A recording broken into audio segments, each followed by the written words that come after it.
సన్న బియ్యం పంపిణీ ద్వారా పేదలకు మరింత లాభం చేకూరుతుందని జిల్లా కలెక్టర్ అభిలాష అభినవ్ అన్నారు. నిర్మల్ జిల్లా కేంద్రంలోని ఆదర్శ నగర్ రేషన్ దుకాణంలో పేద ప్రజలకు సన్న బియ్యం కార్యక్రమాన్ని ప్రారంభించి మాట్లాడారు.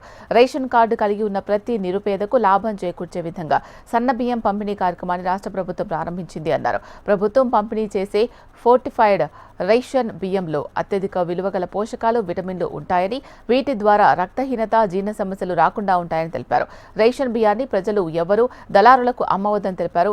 రేషన్ కార్డు లబ్ధిదారులకు ఒక్కొక్కరికి 6 కిలోల చొప్పున ప్రభుత్వం ఉచితంగా అందజేస్తోంది అన్నారు. ఈ సన్న బియ్యాన్ని ప్రజలంతా వినియోగించుకోవాలని కలెక్టర్ కోరారు. ఈ కార్యక్రమంలో పట్టణ తహసీల్దార్ రాజు, పౌర సరఫరాల శాఖ అధికారులు, డీలర్ అసోసియేషన్ సభ్యులు, సిబ్బంది తదితరులు పాల్గొన్నారు.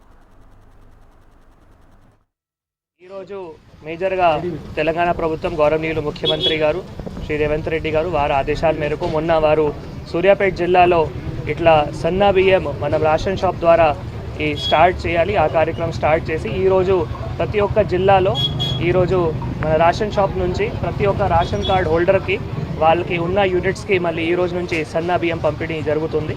ఈరోజు ఇక్కడ ఆదిలాబాద్ జిల్లాలో ఆదిలాబాద్ పట్టణంలో శాంతినగర్ షాప్ నెంబర్ 32లో నేను జేసీ గారు, ఆర్డీఓ గారు, తహసీల్దార్ గారు, యజమానులు, పెద్దలు, తర్వాత వినియోగదారులు వాళ్ళందరితో కలిసి ఈరోజు ఈ సన్నా బియ్యం పంపిణీ స్టార్ట్ చేయడం జరిగింది.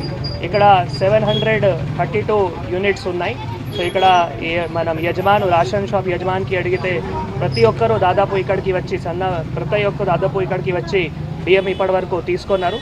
సో ఇందాక మనం జేసీ గారు చెప్పినట్లు ప్రభుత్వం ఇది 6 గ్యారంటీలో భాగంగా ఇది ఒక మంచి పథకం ఈరోజు స్టార్ట్ చేయడం జరిగింది. అందరూ వినియోగదారులు దయచేసి సద్వినియోగించుకోవాలి.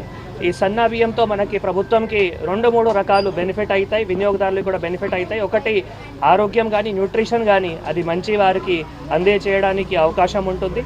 తర్వాత ఈ రీసైక్లింగ్ ఏవైతే దొడ్డు బియ్యం ఉన్నప్పుడు ఏవైతే రీసైక్లింగ్ కొన్ని ప్లేసెస్లో ఎక్కడం జరిగింది అవి కూడా చాలా వరకు తగ్గించడానికి కూడా అవకాశం ఉంటుంది. కాబట్టి ఇటు మనం రేషన్ షాప్ యజమానులు కానీ, అటు వినియోగదారులు కానీ కలిసి, తర్వాత అధికారులు కానీ, సివిల్ సప్లైస్ డిపార్ట్మెంట్ కానీ కూడా అందరూ కలిసి ఈ ప్రోగ్రామ్ని కూడా విజయవంతంగా చేయాలి నేను అందరికీ కూడా కోరుతున్నాము.